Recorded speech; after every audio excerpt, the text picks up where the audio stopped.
Hello student, आज हमारा topic मंडल commission है। मंडल आयोग। इससे पहले हमने काका कालेलकर आयोग के बारे में पढ़ा था। काका कालेलकर आयोग पिछड़ा वर्ग आयोग से संबंधित था, यानी कि जो काका कालेलकर कमीशन था it is related to backward classes. तब हमने पढ़ा था कि काका कालेलकर आयोग के सजेशंस के बाद, रिपोर्ट के बाद, जब 1977 में सेंटर में जो है जनता पार्टी की सरकार आई थी, उसके बाद ये महसूस किया गया, ये फील किया गया कि अब एक दूसरे आयोग की स्थापना की जाए, जिससे कि नए सिरे से, शुरुआत से जो बैकवर्ड क्लास है उसको स्टडी किया जाए। उसी के बाद 1 जनवरी 1979 को the second backward class commission was appointed on the basis of the president order of country. देश में राष्ट्रपति के आदेश के अनुसार 1 जनवरी 1969 को दूसरा पिछड़ा वर्ग आयोग की स्थापना की गई, जिसे कि मंडल कमीशन, मंडल आयोग के नाम से जाना जाता है। The chairman of this commission is B.P. Mandal and so this commission is known as Mandal commission. इस कमीशन के आयोग के जो चेयरमैन थे उनका नाम B.P. मंडल था, इसीलिए इस आयोग को मंडल आयोग के नाम से जाना जाता है। Like the first commission, the commission has also been assigned 4 task. जैसा कि पहला जो आयोग था आपका काका कालेलकर आयोग, उसमें 4 टास्क, 4 मानक रखे गए थे, 4 कसौटियाँ रखी गई थी, जिनके आधार पर सोसाइटी में जो है एक वर्ग को, क्लास को बैकवर्ड क्लास जो है घोषित किया गया था। इसी तरह इस आयोग के भी 4 टास्क थे, 4 कसौटियाँ थी। To define socially and educationally backward class, fix the norms. निश्चित कसौटियों के आधार पर समाज में सामाजिक और शैक्षिक रूप से पिछड़े वर्ग का पता लगाना। Suggesting effort to be taken for their development. उनके विकास के लिए सजेशन, क्या कोशिशें की जा सकती हैं, वो सुझाव उपलब्ध कराना। Number 3, to consider the requirement for the provision of reservation for them in appointment. और जो नियुक्तियां होती हैं सरकार के द्वारा, उसमें किस प्रकार के आरक्षण का जो है ज़रूरी समझा जाता है। Submission of report basis on the fact gathered by the commission. और इसमें जो आयोग द्वारा एकत्रित तथ्य हैं, आयोग ने, इस कमीशन ने जो फैक्ट्स जो हैं वो निर्धारित किए थे, इसके आधार पर सरकार को रिपोर्ट जो है वो सौंपी गई। अब इस आयोग को ये 4 कार्य सौंपे गए थे कि इस आधार पर आप समाज में बैकवर्ड क्लास को स्टडी करेंगे, उसकी रिपोर्ट हमें देंगे। आयोग ने जो है Mandal commission report and submission, Mandal आयोग की रिपोर्ट और उसके suggestion. The commission submitted its report in December 1980। इस आयोग ने, मंडल आयोग ने अपनी रिपोर्ट जो है 1980 दिसंबर में सरकार को सौंप दी थी। And this report was presented to parliament in April 1980। और इस आयोग की रिपोर्ट को अप्रैल 1980 में संसद में पेश किया गया था।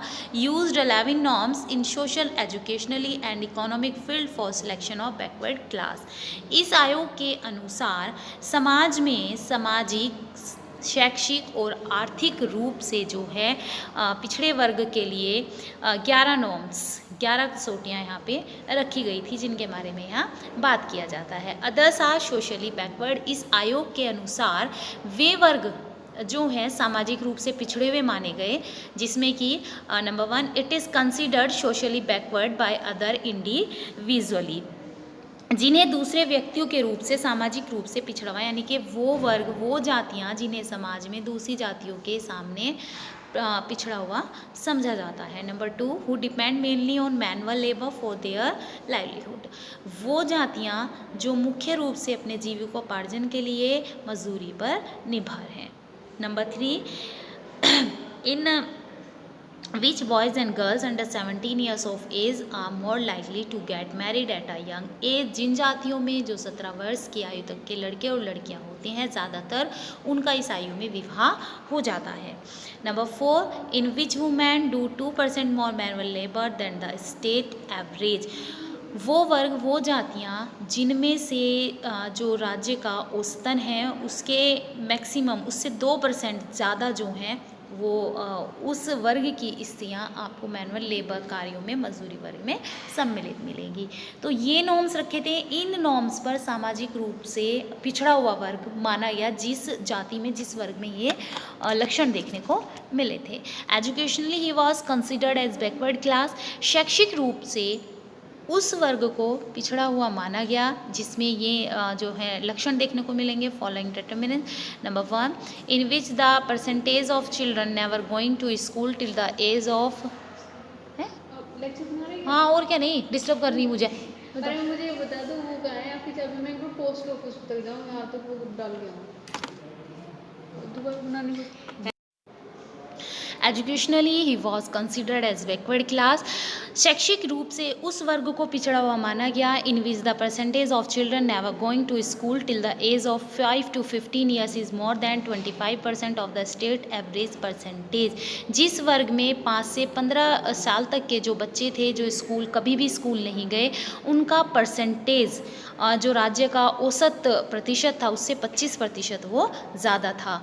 The percentage of students who drop out of education by children is 25% higher than the state average percentage।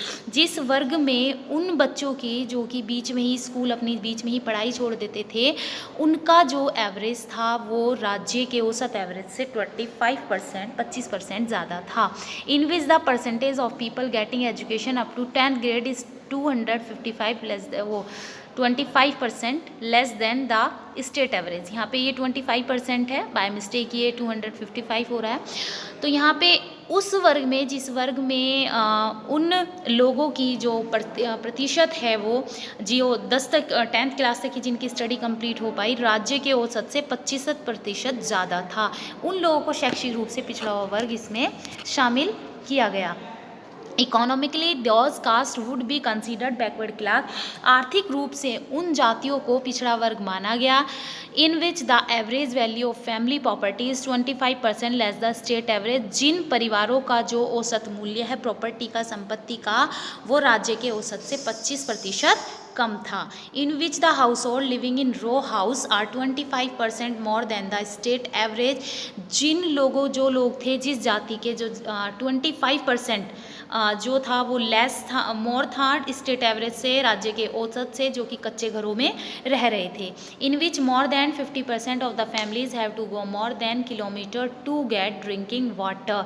जिन परिवारों को पीने के पानी के लिए जो है किलोमीटर से 2-3 किलोमीटर तक जाना पड़ता था पानी लेने के लिए, और जिन वर्गों की जो है इसमें 50% जो फैमिलीज थी वो इंक्लूड हो रही थी। In which the number of borrowing families is 25% more than the state average.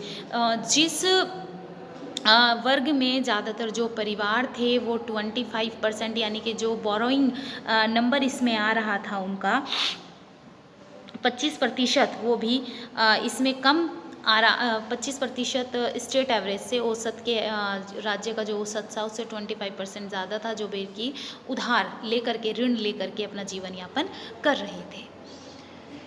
Main suggestion of Mandal commission for OBC के लिए जो मुख्य सुझाव मंडल आयोग के द्वारा सरकार को दिए गए थे वो इस प्रकार से थे। In all establishment receiving financially assistance from the public and by the government, 27% of the seats in the job should be reserved for the backward classes।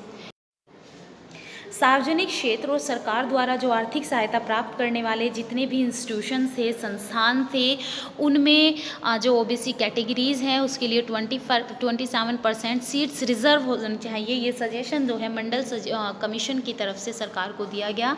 The principles of 275 should be applied for promotion, और इसमें जो commission था, आयोग था, उसने promotion के लिए भी, पदोन्नति में भी 27%, और यहाँ पे भी ये 27% है, बाय मिस्टेक यहाँ में ये 275 हो रहा है। तो उसमें जो रिजर्वेशन के लिए 27% सीट्स का सजेशन दिया गया था ओबीसी के लिए, सेम जो सिद्धांत है, प्रिंसिपल है, 27% रिजर्वेशन प्रमोशन में भी फॉलो करने के लिए यहाँ पे कहा गया। Backward class student should be reserve 27% seats in all institution of scientific, technical and professional category. पिछड़े वर्ग के जो विद्यार्थी हैं उन्हें सभी प्रकार के संस्थान, चाहे वो वैज्ञानिक हैं, तकनीकी हैं या व्यावसायिक हैं, जिस भी वर्ग के संस्थान हैं उसमें 27% आरक्षण पिछड़े वर्ग आयोग के विद्यार्थियों को दिया जाना चाहिए। To increase literacy among backward class the scheme should be implemented after time.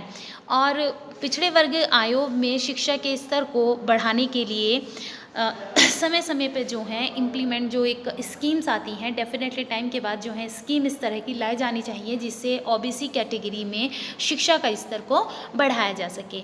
In this section who wants to be establish cottage industries related to its traditional occupation, technical support and financial support should be given to them.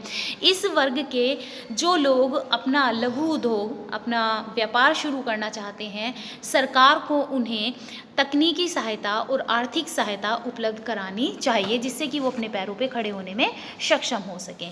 तो इस प्रकार से यहाँ पे ये जो problems हैं मंडल commission के द्वारा वो देखी गई ओबीसी की इंडियन सोसाइटी में, और डिफरेंट जो टाइम पे सजेशंस हैं गवर्नमेंट को वो वहाँ पे दिए गए कि किस प्रकार के कदम उठाए जाने से समाज में पिछड़े वर्ग आयोग की स्थिति में सुधार लाया जा सकता है। तो यहाँ पे हमारे जो थे ओबीसी कैटेगरी का मीनिंग, डेफिनेशंस की प्रॉब्लम्स, इससे रिलेटेड जो कमीशन है उन्हें हमने स्टडी किया है। अब हम इसमें सुप्रीम कोर्ट का जो डिसीज़न आया था रिलेटेड टू ओबीसी उसके बारे में स्टडी करेंगे, वो हमारी नेक्स्ट लेक्चर रहेगा। Okay student, thanks.